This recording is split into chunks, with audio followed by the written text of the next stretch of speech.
நான் இப்போ எந்த செடிக்கு பின்னாடி நின்று பேசிட்டு இருக்கேன் அப்படின்னா அமுக்குரா.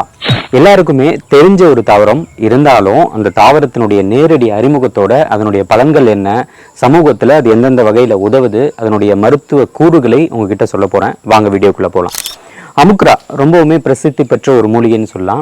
ஆண்களுக்கான வயகரா அப்படின்னு மட்டுமே சமூகத்தில் பார்க்கப்பட்டு இருக்கு. ஆனால் அதை தாண்டி சளி, இருமல், உடலில் இருக்கக்கூடிய கபத்தை போக்குவது, உடலுக்கு ஊட்டத்தை அளிப்பது, வலிமையை கொடுப்பது, இப்படி எக்கச்சக்கமான பணிகளை செய்யக்கூடியது இந்த அமுக்குரா தாவரம். இதுதான் அமுக்குராவினுடைய இலைகள் மற்றும் அதனுடைய காய்கள் பார்த்தீங்கன்னா இந்த மாதிரி இருக்கும். உள்ள சிவந்த நிறத்தில் அதன் விதைகள் இருக்கும். இப்போ விதைக்கக்கூடிய ஸ்டேஜில் தான் அது இருக்குது. அழகாக இந்த விதைகள் எடுத்து நம்ம போட்டோம்னாவே நிறைய அமுக்குரா தாவரங்கள் வரும். இதில் மிக முக்கியமாக பயன்படக்கூடியது அமுக்குரா கிழங்கு, அதாவது பூமிக்கு அடியில் இருக்கக்கூடிய கிழங்கு. இது சித்த மருத்துவ முறைப்படி சுற்றிலாம் பண்ணிட்டு நிறைய வகையில் இதை பயன்படுத்தலாம். அமுக்குரா சூர்ணம் அப்படின்றது தான் சித்தால மிகவும் புகழ்பெற்றது. அமுக்குராவோட சுக்கு, மிளகு, திப்பிலி, சிறுநாகப்பூ, சீரகம் இதெல்லாம் சேர்த்து தயாரிக்கப்படக்கூடிய அமுக்குரா சூர்ணம் மிகச்சிறந்த உடலுக்கு வலிமையூட்டக்கூடிய ஒரு பொருள்.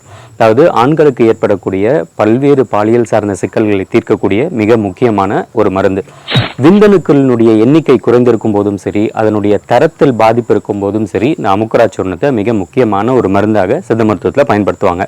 இந்த அமுக்குரா சூர்ணத்தை இரவு வேளையில் பாலில் கலந்து நம்ம குடிச்சிட்டு வந்தோம்னாவே இந்த விந்தணுக்கள் சார்ந்த பிரச்சனைகள் குறைவதற்கான வாய்ப்புகள் இருக்குது.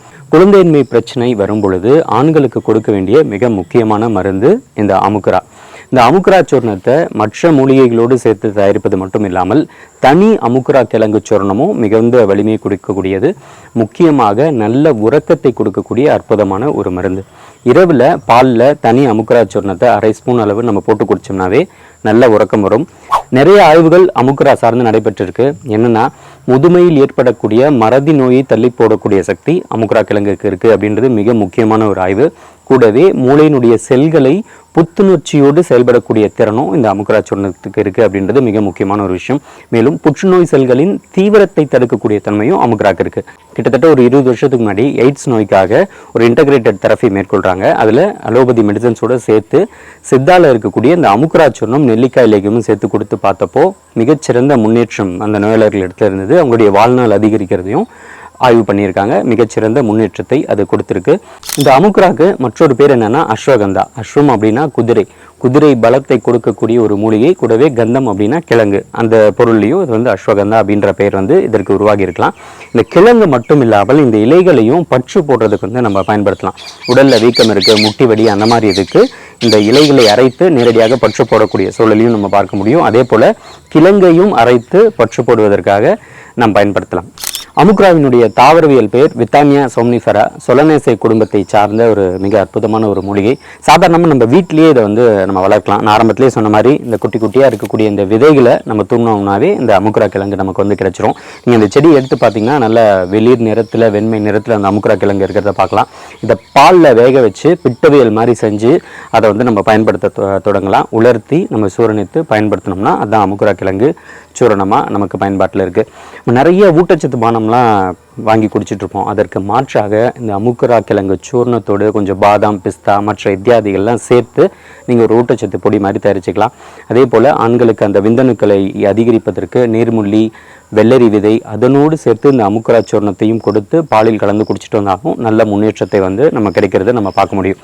மொத்தத்தில் இந்த அமுக்குரா சூர்ணம்ன்றது மிக மிக சிறப்பான மருந்து. ஆனால் எளிமையாக எல்லா இடத்துலையுமே வளரக்கூடிய ஒரு மூலிகை தான். வீட்டிலேயே வளர்க்கக்கூடிய ஒரு மூலிகை தான். தவறாமல் இந்த அமுக்குரா கிழங்கை உங்கள் வீட்டில் வைங்க.